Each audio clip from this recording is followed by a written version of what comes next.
Hi guys, welcome to Tell Insights.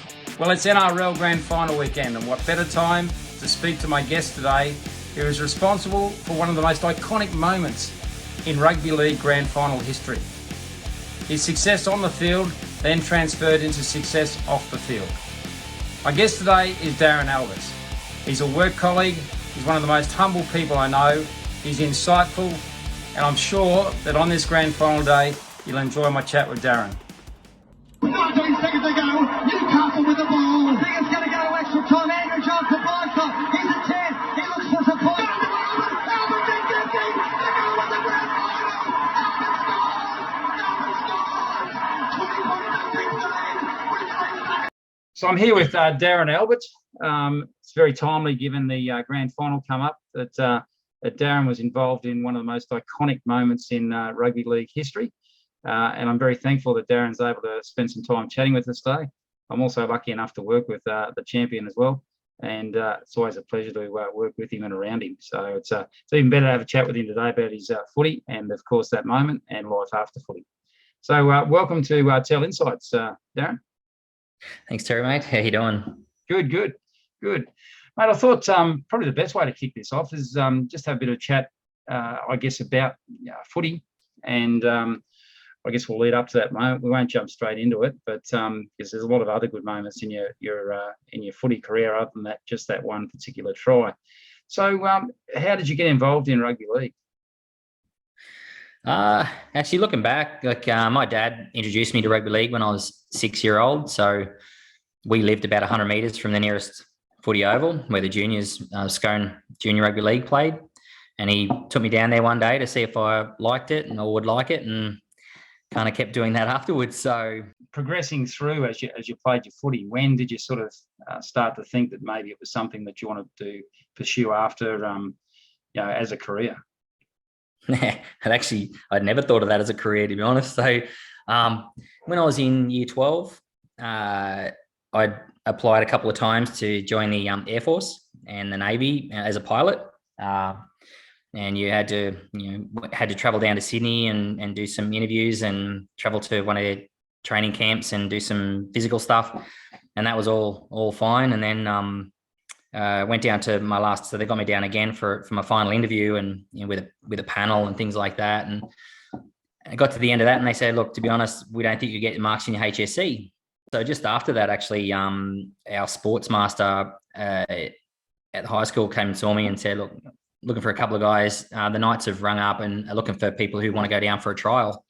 So me and a couple of mates went down and I was lucky enough to get picked up. So that's kind of how it's all panned out. So initially it wasn't really my career choice. I actually thought I'd probably end up in the mines like my dad in Muswellbrook. So things have certainly worked out for the better anyway. So how old are you when you get to Newcastle? I was 17, nearly 18 when I went down. So left home at 17 and haven't really been back except on holiday. So what was it like going from a small country town into essentially the big smoke down in Newcastle?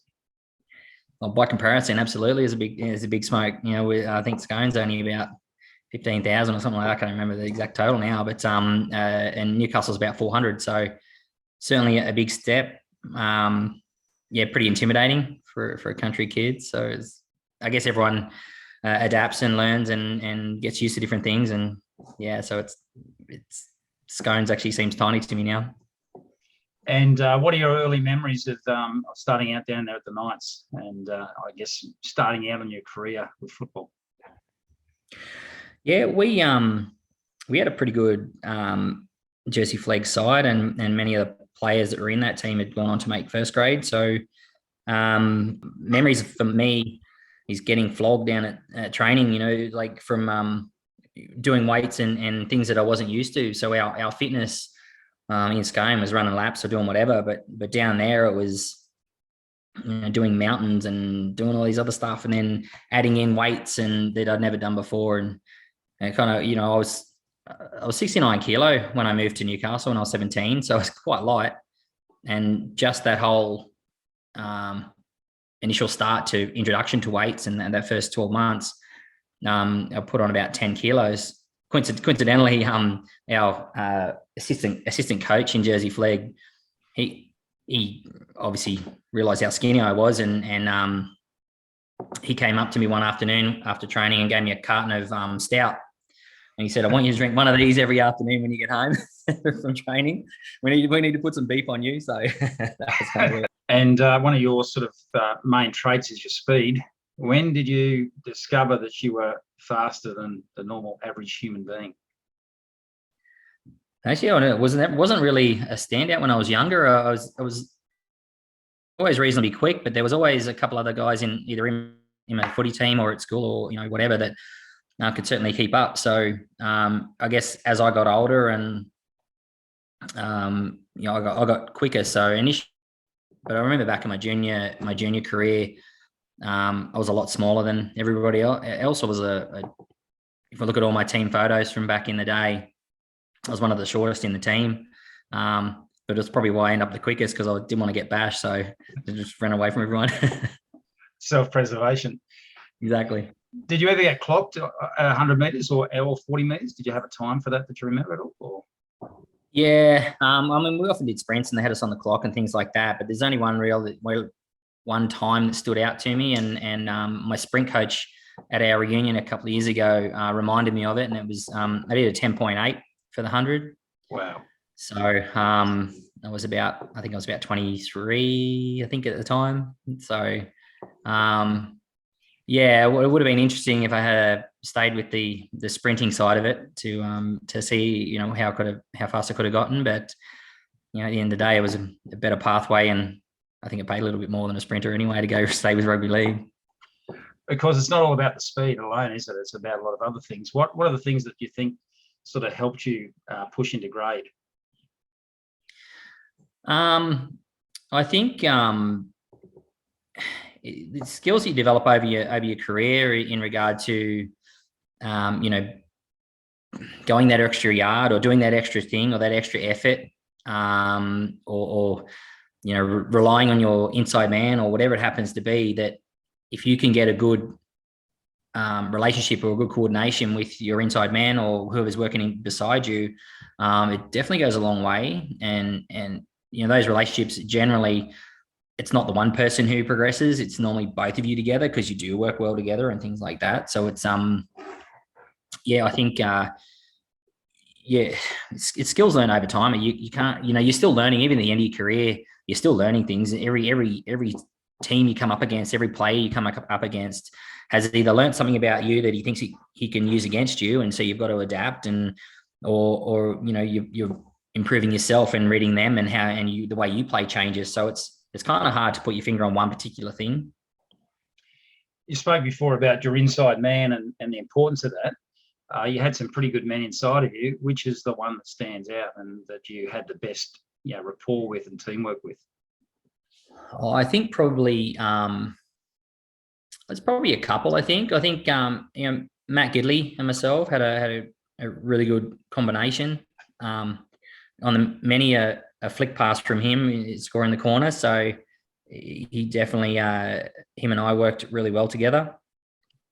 And when I was over in the UK, played outside Jamie Lyon, and he was a phenomenal centre as well. And those two guys are representative centres, and it was made my life a lot easier than what it could have been. The late flick pass was always something that was always available with those two guys. Late footwork with a flick pass, it's kind of it's unexpected from a defensive side point of view, but that's the relationship you kind of work up with those guys over your time, because all your preseason spent doing those sort of things. It's a common question these days with wingers, the old school wingers. I don't want to call you an old school winger. You still look like you're 21, but with old school wingers and the new wingers, that the corner post is now out of play. And the corner post obviously was in play for all of your career. Is that correct?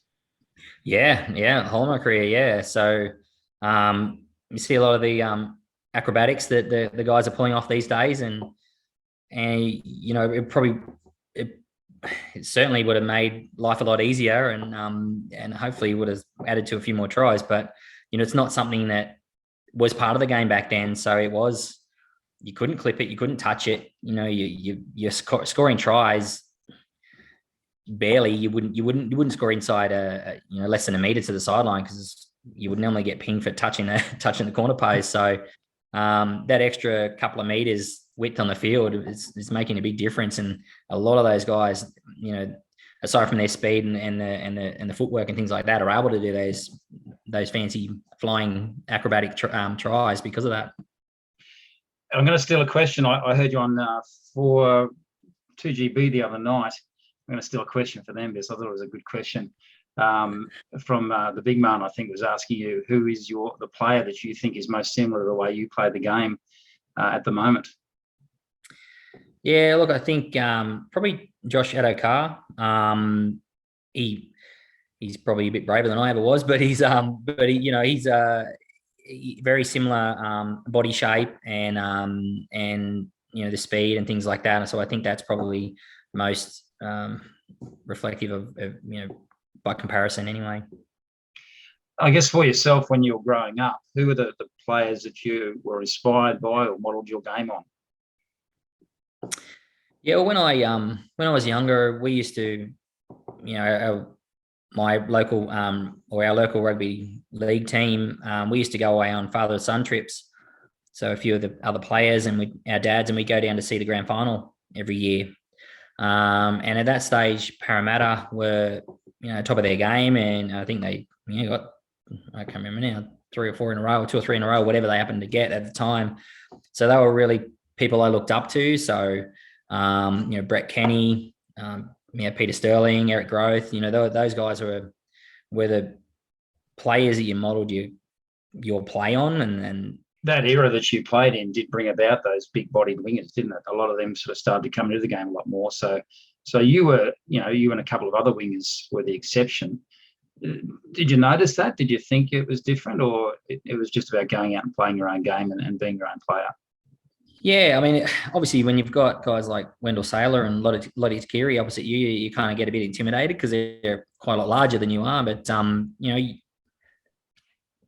looking back, you're more worried about them, but actually, likewise, they kind of probably should have been worried about you as well, because there's certain things that I had that they didn't, and vice versa. They had the size, they had the step, they could bump you off quite easily. So you had to adapt your defense to that. And likewise, being a bit quicker than them, they didn't give you that space. So they were up in your face and trying to take that advantage away from you. So yeah, you do adapt against your opponent. Every week it changes to who you're playing against and what they're capable of. So it's it was certainly made from some interesting games. So I'll fast forward a little bit, I guess, and into your debut at the NRL, or just starting out, I guess, playing in that first grade squad and training with that first grade squad. What was that like, suddenly finding yourself amongst, people you recognised, your coach, all those things? How was that transitioning into first grade? Yeah, it's kind of you do get some exposure to it, or at least back then you did, because we had a reserve grade back then, and of a Thursday night, we'd have a game against the first grade side in from reserve grade. So you kind of got exposed to those players and you got used to being around them. And when you were trained pre-seasons, there was the whole squad together. So you were running around together and you got to know these guys. But it certainly is a different thing when you go from playing opposite them and training with them to playing with them and seeing these idols of yours running next to you. It's certainly, it's kind of exciting but intimidating, and you can either go into your shell and we just kind of went a bit quiet, and or you can go the opposite way. So yeah, it's great. I really love my first year in first grade and my debut with all those guys. And who was your coach that year? Malcolm Riley was our coach in first grade in 96. So he coached 96, 97, and he was fresh out of England. I remember our first fitness training when he arrived, and just we were down at Broadmeadow racetrack in Newcastle, and he just had us running laps around that, just the whole, just doing laps, just getting flogged. So In the long grass. Certainly in the long, yeah, exactly, in the long grass, and the hoof prints everywhere, and you kind of set the tone of what he expected from you. He was a hard man by reputation, correct?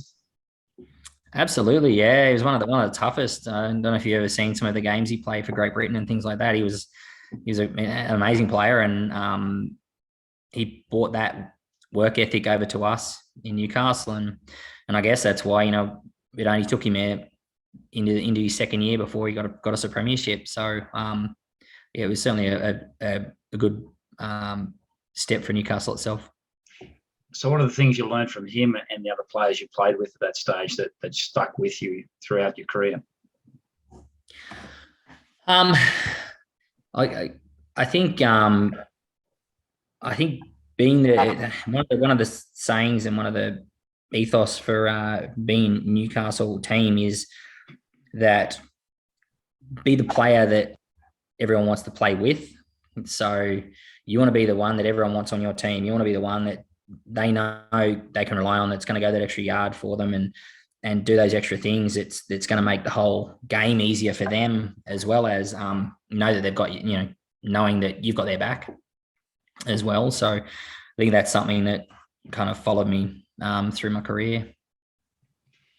In every team, there's sort of some unsung heroes as well. Who are those toilers and those people who stand out in your memory who, although they didn't get the accolades of, say, I guess the Gidleys or the Johnses or those sorts of players, but really were a big part of the success of those teams? Yeah, well, I think, looking back, there's probably many of them, but two that stand out are Paul Marquette and Billy Peden. Probably two guys that were always there, and they scored a lot of tries, but didn't really get the accolades that they truly deserve, because they were the guys that they went till they dropped. Like, they would flog themselves every week, and they were the guys that you did want beside you, because you knew they were going to be there and put in that extra effort for everyone, for the team. So I guess going to 97, at the start of 97, was there an expectation that something special was brewing, or how was the season looking at the start? Yeah, I think we had a phenomenal season. After the previous year, 96, we did quite well, but 97, yeah, we had a good core. Well, not core. The whole squad was certainly great position and quite multi-dimensional, I guess, that we could take push us through to the grand final. That whole year we played exceptionally well, and I think at that stage we did deserve to be in the grand final.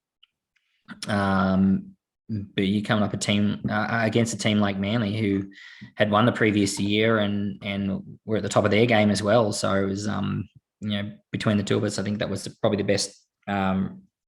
The two teams that probably deserved to be there that year. The current talk is all about the spine. What spine did you have at that stage? Yeah, we had Robbie Davis at fullback. We had Andrew Johns obviously at 7, and we have our Billy Peden and Lee Jackson were our hookers. So those, between those guys, and Matty Johns obviously at 6. So between those guys, we certainly had a team that was at the top of their game as well at the time. Almost all those had been representative players. So we had an amazing spine at the time, and had a lot of strength in the forward pack as well. So. What's it like playing behind those players? Yeah, well, when we had Mark Glanville, Paul Harrigan, guys were the guys that led by example. They went out every week, and they flogged everyone. You would never say they had a lack of effort. In any of the games, if you ever saw them play, they went out there to either run so hard and get bashed, or they bash people. That was just the tone that they set this game wasn't going to be easy. You're going to have to work for it if you want to win it, and that made the rest of the team step up as well. Did you train that way? Did the team train that way as well? Did how that ethos come through in training and then put into practice on the field as well? Yeah, you've got those sort of Matty and Andrew Johns, and you've got Mal there. Expectations are really high. They balls and they don't suffer small errors either. They're perfectionists, and they want the game needs to flow and needs to every advantage needs to be taken and every opportunity needs to be taken, and that's just what they expected of everybody. And you certainly knew about it if you didn't live up to expectations. Well, when do you start to think, hang on, we're a chance here? And also, when does the switch, if it does, flip in you that you can be part of that, that winning culture, that grand final winning team, and all those sorts of things? Yeah, well, I think the whole year was that sort of way, and we always thought that it was a great year for us, and we kind of always thought that we needed to be in the grand final, we deserved to be in the grand final, we're playing well enough to be in the grand final, and so coming into the semis, it was not an expectation by any means because the teams we were coming up against were phenomenal as well, but certainly from our own expectations of each other that we had a hunger or had a real want and need and to be to win those games and to make it through to the grand final. And you talk about that hunger there, and people sort of focus on the grand final moment, but there was that moment of hunger in the game against Norths before the grand final. Can you take me through that moment at all? Yeah, well, I think you look back at what we've spoken about earlier in regard to being that person that everyone wants to play with, and that's a kind of a pivotal moment in a game where you want to be the one to make that extra effort, and you want to be the one to go that extra mile to make a difference and make a certain certainly a difference in the outcome of the game. Because I was on the other side of the field, and so at that stage the ball was on the other side, so I was kind of dropped back a little and just tucked a bit. I thought, hang on a minute, he's kind of beat the first guy and beat the second guy, and I'm like, hang on, I better do something about this. And it's one of those moments you don't think about it too much, but looking back, it's like you kind of realize what was going through your head. If I don't make this effort, if I don't try and get there, what's the guilt from that afterwards? Because who knows at that stage how the game will go. But if I do make this effort and it does come off, and it kind of is that point where you show everyone else and you're in the team and in the crowd and things like that you guys are hungry. You do want this as much as possible. You will go that extra and make that extra effort to do it. Well, there was a chance if someone was trailing through for the Knights. And Taylor, counter-attack for the Bears. Butner on the outside with Taylor. Then back inside for Sears. Gibbo gets across. Sancho Hernandez. Sears is through. 20 metres from the line. Albert coming across in cover. What a tackle. What a tackle from Darren Albert. Yeah, I wasn't sure that I'd make it there, and because Matty Sears is not slow by any means, and I think what helped me was that he was too busy looking over his shoulder at who was coming rather than going for the corner post himself. Because I think if he had put his head down and gone, he probably would have made it. That has got the balance of power when it comes to supporters. Their fullback is Robbie O'Davis, Darren Albert and Mark Hughes on the wing, Dougal and Craig in the centre. So you want to set up that moment for us, the iconic moment, and what was the situation of the game at that time and leading up to that? And I guess, seconds to go, what are you thinking? Yeah, well, at 18-all, we were kind of all looking for the field goal, to be honest, and we tried a couple of times at either end to get that. So that particular point for us, I think Joey might have had a crack first, and then Matty had a go, and it came off the upright. at that stage, Maddie had a go at it, and it bounced off the upright and came back, and I think Mark Hughes caught it and then passed it on to me. I played the ball, and I was looking to Matt again to have another go because we were in a good position. We got the ball back. We're only 30 out. And I looked to my left and not realizing that Joey was in dummy half behind me. He insisted, he was saying to me, stay alive and, whatever, but I don't remember hearing any of that. But, and kind of I've looked left and looking for the ball, and I'd played it, and I was going, well, where is it? And I looked back to the right, and Joey's already up in the line. So I realized, what was happening there. And to jump, get myself into gear and get up to support him, because it was the last tackle, I believe. I'm pretty sure it was the last tackle. Get up and support, and it just so happened that there was a big gap in front of me. So very, very, very lucky timing. And I had, I think Tony Carroll was coming across in cover, so he's the only one I had to beat really to get to the try line.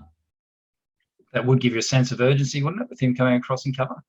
Absolutely. Well, at the time, I guess I only know that because of watching the video. I don't actually remember seeing any faces as I ran past, because it was all I could see was a gap, and that's where I was going, and ran under the post, and I guess and I didn't really need to score under the post because all I had to do was fall over the line. It was a drawn game, and I only had to fall over the line, but I guess it was a bit of I don't know, by rote, I guess, and habit that I ran around under the post and put it down. And looking at that as well, I don't know how happy everyone was watching because I put it down one-handed, which was kind of my go-to anyway.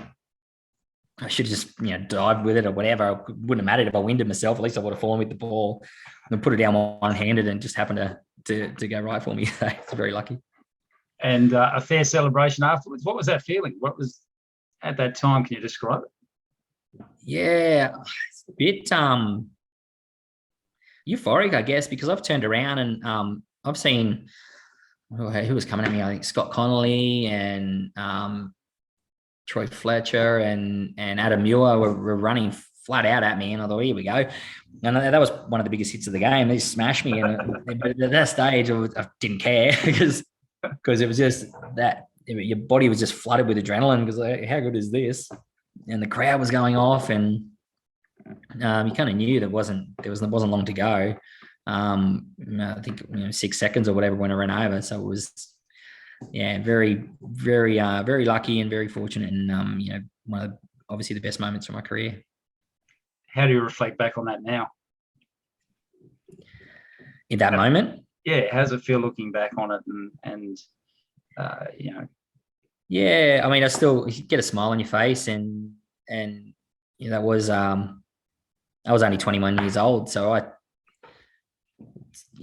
lot of players play their whole career and never get a grand final. And I got one quite young, and it doesn't really dawn on you how big a moment that is until later in your career when you go, okay, well, geez, that like I said, there's many players that have gone through and never won a grand final.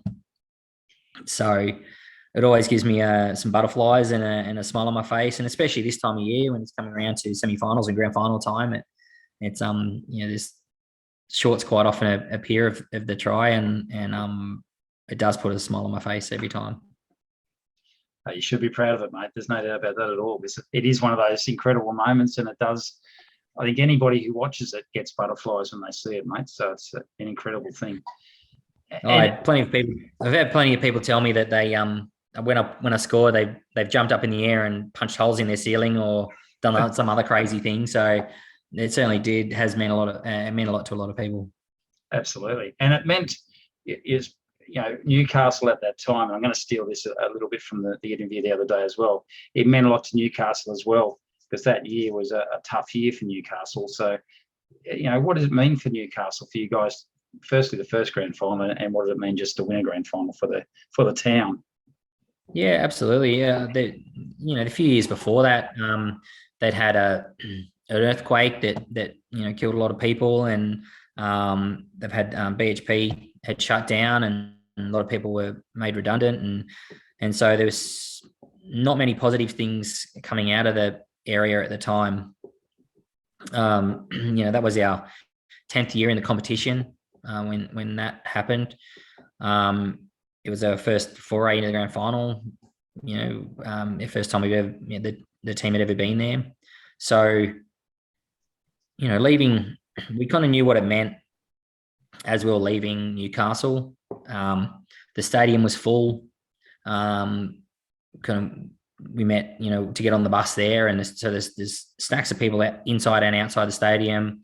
On the bus ride down to Sydney, and this is the day prior, cars were lined up all the way down the motorway to Sydney. We pretty much crawled the whole way down there. We weren't going very quickly because, people are coming past, bipping their horn. There was some flashes and things like that happening. So you can see that it's what it meant to everybody. The well wishes that you got leading up to it, and because we did a couple of other things around Newcastle prior to that game, and just you could see and feel what it meant to everybody there to have us, going in the grand final, let alone not knowing what the result was going to be. But they were just happy that we were in that situation with a chance. I think the celebrations went on for a few days. You won't go into those because apparently they were better than Lego. But better than Lego. Really was. Better. But I guess a question: how do you pick yourself up from that euphoria and then go into the next season? Is it hard? Yeah, I guess, like every team that wins a grand final, there's an expectation that you're at the top of your game. You won the previous year, and everyone's expecting the same out of you the following year. So, but for me, kind of that was very short-lived. I won in the first month of pre-season training. Pretty much, I was jogging across the field doing a warm-up and twisted my ankle into a hole and broke my foot. So, kind of very short-lived celebration for me, and the next season was a delayed start pretty much because I missed the preseason games. I missed a whole bunch of the games, and I did that same injury 3 times that year. So wow, I did it preseason, then did all the rehab and came back and played, and then did the same thing, rehab, did all the training, felt like I was back on the money, and then did it again. So after the last time, I ended up I got a pin put in that foot and to secure it, and pretty much cost me all of 1998. To be fair, I think I played 1 game that year. So yeah, it was not the best. What keeps you going through that sort of those setbacks time and time again? I think one of the advantages for me was still so young. I was only turning 22, so I had for what I thought was a kind of long career left, and it was a point where I was missing a whole season, but I didn't feel like it was costing me my career. So it's probably different for other people, or it does get you down. Don't get me wrong, because there's many times where you feel quite low, and the boys are coming back after a win, and they're all celebrating, and you're just like doing your rehab or walking around on crutches and things like that. So you're kind of a bit removed from it. And yeah, so it can be tough, but it's getting there, getting your mind in the right place to realize that it is not the end of the world. You still got plenty of time and plenty of games left in you, and let's just knuckle down when we get the chance and see if we can make it back. And obviously people focus on that one game, but there are lots of other highlights in your career, and you had quite a long career. Can you sort of think of some of the highlights as you move forward? Yeah, well, there's probably many, not only here in Australia, but and normally the best moments, or I guess ones that stands out are ones that where you feel like you've had the best game kind of thing, or your team's had the best game. And for me, if I manage to get a hat trick, kind of that's one, that a memory that would stay with you. And it's also one you could look back on during those hard times and realize that, there's still fun to be had there in the game, and to not be too discouraged or down on yourself. And then, there's still an opportunity to get back on those things. And, even moving overseas, over to England and playing over there, very similar thing.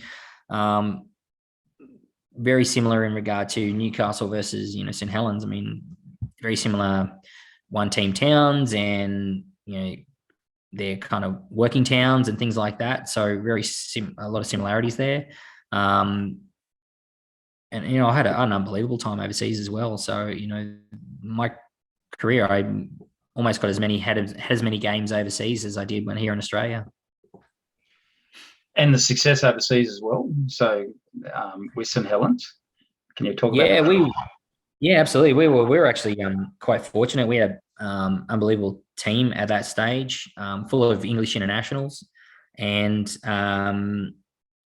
the first year I was over there, we made the Challenge Cup final, which is I don't know if you're aware, it was a knockout competition for every team in the UK.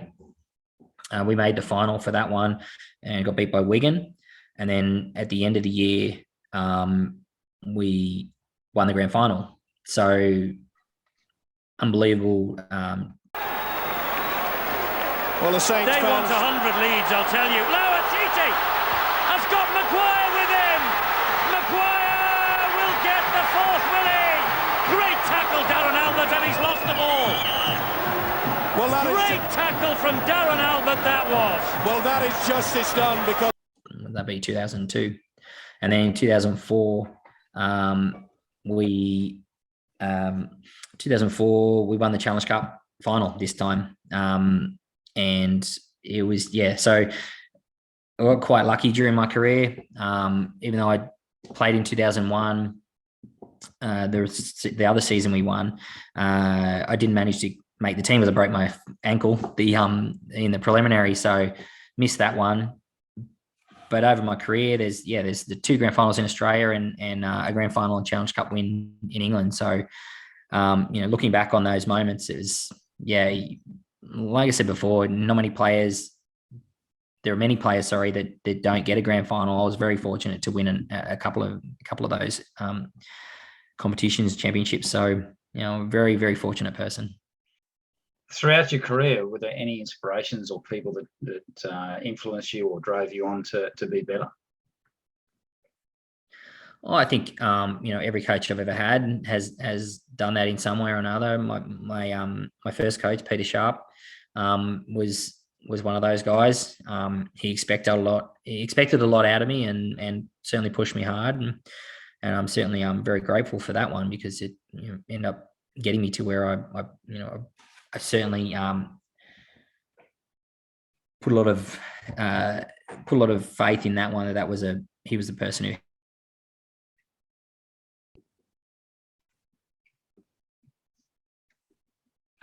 But sorry, you there? Yeah, I just lost you for a second. Sorry, got you back. Yeah. So, but looking back, I mean, my sports master back in school was another person who was pivotal in getting me into this career. He was the one that asked us whether we wanted to go down for a trial, and that kind of how it all started. So I don't think I could count or even name the amount of people that were responsible for that, because everyone in one form or another is in my life has helped me get where I am.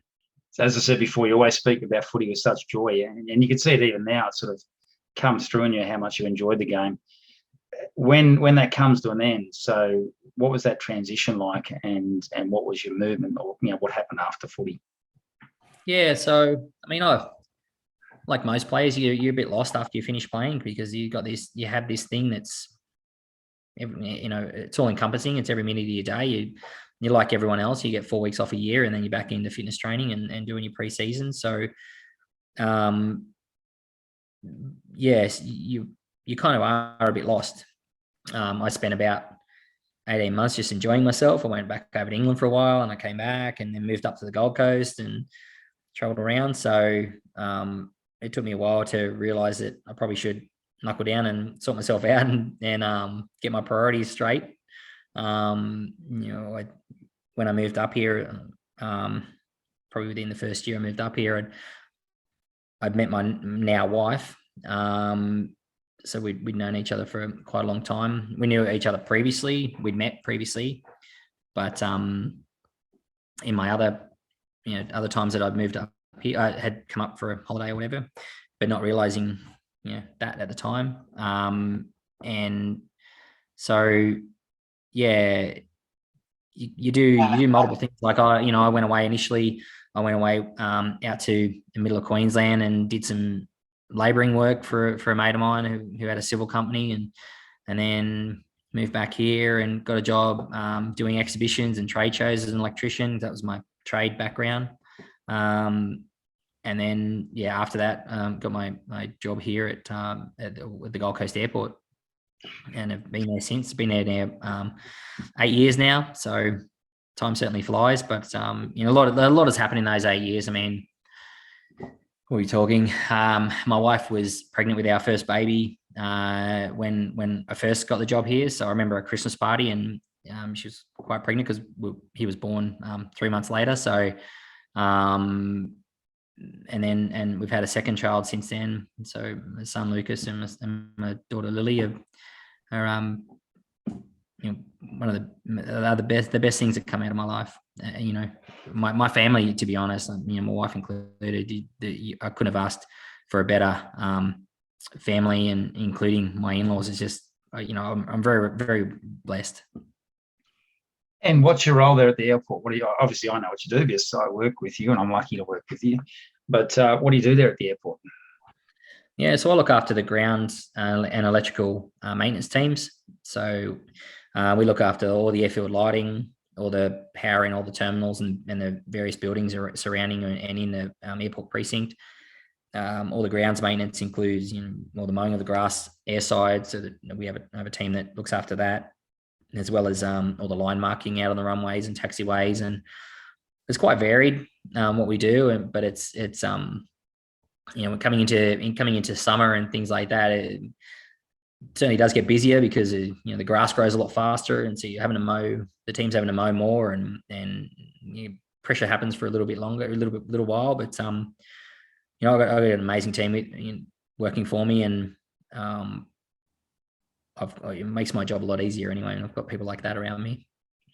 You probably underplayed your role a little bit there because all the safety factors at the airport, the lighting and all those sorts of things hinge on great maintenance and quick response to breakdowns and those sorts of things. One of the things a lot of people don't understand is that lightning wreaks havoc on an airport, and there's a fair requirement to get some things done really quickly. Yeah, absolutely. I mean, we're coming into storm season now, so it's always a worry when that happens. It's quite often that lightning strikes out on the taxiways or the runways and it damages cable and causes the lights that the aircraft rely on to land to go out. So, it's all hands on deck to try and get that repaired as quickly as possible to allow the aircraft to keep coming in. When it's dark, whether it's raining, whatever it happens to be, you've got aircraft that are probably circling above, waiting to come in, and you've got to try and get that done as quickly as possible. So, one of the things you've done since you've been at the airport also is you've completed an MBA as well, which I think is pretty remarkable. Can you tell me about that?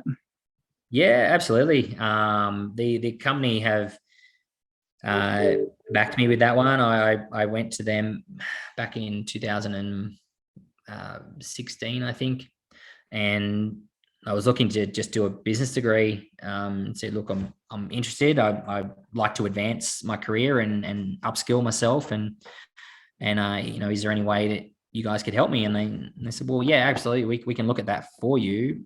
Why don't you do an MBA? And naive me didn't really understand the difference between the two, although it was just a degree, but it's certainly found out by the finish how much harder a master's is over business. So it's look, I've got great support around me with my wife and the guys I work with, you as well. It's made going through that degree a lot easier than what it could have been. So hard work and keeping your head straight is you get there eventually. I think it's a remarkable achievement, Darren, and equal with any of the things that you did on the field as well, to be honest. and shows that drive and determination is still there. And I still see it, in you now, and when we have a chat around work, whatever it might be. It's interesting, I see you manage your team and how you work with your team. Is there anything from football that you apply, whether consciously or subconsciously, to your team and the way you approach leadership? Yeah, I think what I try and do, and like you said, subconsciously or consciously, I don't want my team to think that I'm above them or in any way at all. That I'm willing to get down in the trenches with them and do the digging or do the manual labor or do whatever it happens to take to get the job done. Leading by example, and I guess looking back, you look at the way Paul Harrigan led us around the field and the way he set the example. You take a lot of note out of that in how I've been with my guys. I do like to lead by example, or do like to get in there and get dirty and do that hard work. And I guess it shows my expectations of myself, and also what I'm expecting of my team. So that's probably, I think, what I've taken most out of football anyway. It comes through loud and clear, mate, that's for sure. You got a bit of an interest obviously in footy, coaching your son at the moment. How does that feel to be back connected to footy and seeing it through your son's eyes, I guess? Yeah, well, for a long time there after I played, I just wasn't interested in league. It was when it's your life day in, day out. It's when you finish, it's like I want to turn it off. I don't want to have to deal with that. I don't have to think about it. I don't, get away from that kind of thing. And it's since he's been a bit older and he's loving his either watching his footy, or playing his footy, or getting me out in the yard to kick around. He's loving his league, and that's by no means pressure for me. It's something he wanted to do. Right from the beginning, we kind of said, well, there's a couple of sports you can play. We've got this and this and this. What would you like to do? And he said, no, I want to play rugby league like daddy. And I went, okay, well, if that's what you want to do, then, go for it. But at no stage, if he wanted to quit tomorrow and do something else, and, as long as he's happy, that's all I care about. But yeah, getting back to grassroots, I think it's amazing to see the development of kids, especially at this age, and then this year he's really been keen to get back in, and so I put my hand up to coach the team this year, and my wife Tammy, she was the manager, so between us we kind of coordinated the whole year, and he loved it. Like he's more obsessive with rugby league than I am at the moment. He kind of plays it every afternoon. He brings, when I walk through the door, before I even put my bag down, he's standing in front of me with a football going, can we go outside and have a kick? Or any games that are on, he wants to stay up and watch no matter how late it is. And he's only 7, so I don't want him staying up too late. But when he gets to the weekends, he's all right. So I love seeing the development of the kids over this last 12 months. Developing, because obviously, or not obviously, you may not know, at this age, at the first half of the year or 3/4 of the year is tags. It's a thing that they've brought in here for Southeast Queensland. So there's less of that bashing around the head thing happening. And then the back end of the year, after they've done their months of practicing tackling and techniques, they actually bring that into the game. So it's not just you're not just thrown in the deep end, so you go tackle. But to see the guys, how they've, developed themselves and adapted their game from what they have to do when they're tagging to what they have to do now that they're tackling. It's amazing to watch and good to look back on. With the young crop of players coming through, and obviously there's been a lot of things in the news lately about some off-field behaviour as well. What advice would you give to a young player who is just starting out on their NRL journey now?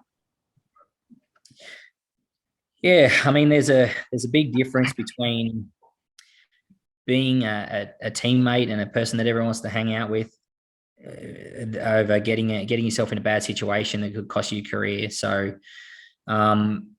yes, it's great to get amongst the boys and have a bit of fun and have a few drinks and whatever. But there's, at some point, you've got to realize that what I'm doing right now going to affect me, my team, my future, my family? Because at the end of the day, if something does happen, when people look at you or talk about you, and it's the people who know you. So all the people from your hometown, or all the people who know your family, everyone will get quizzed on those sort of things. So you just don't want to put yourself in that situation. I think it's not until you finish your career that you look back and go, geez, it's been amazing. But it could also be the other way. If you get yourself in that bad situation, your career could be finished in a couple of years, or even in this immediately. And then you look back and go, that was a lot shorter than what it could have been. And I could have been, this could have been a much bigger part of my life. And, regret's probably the biggest thing. Would it be true to say that no matter how much you earn during your footy career, it's not going to be enough to sustain you for the rest of your life? So you need to have something after footy? Yeah, absolutely. When I first started, you had to have a job at the time. There wasn't enough money in league. I was an electrician at the time, and rugby league didn't turn permanent. I think it might have been around 2001, maybe 99. Anyway, somewhere around there, where it became your full-time job every day. Other than that, I remember back at the beginning when I was an apprentice, I'd go to the gym early in the morning. My shift started at 7 o'clock. I was doing shift work, so day, afternoon, and dog shift. I'd go do the gym before work. I'd go to work from 7 till 3, then from 3 straight to training, and then train till whatever, and then get home, have dinner, and then do it all over again. So there wasn't much spare time to do anything back then. And to get up to any mischief was probably more limited. But definitely when you finish your career, you unless you've got something behind you, it's that first 12 months is the hardest, and mentally is definitely the hardest. If you don't have something that you have a passion about, that you want to go into, you do get left in no man's land and in limbo for a while until you can get yourself together. And your spending also changes. So you're going through a period where you're getting paid. You've got to change the way you're spending, because I know for a while there I was spending as if I was still playing, and you run out of money very quickly. So it's something you definitely have to consider. And it comes back to those people you have around you. So having a good manager, having a good family base where, they're encouraging you to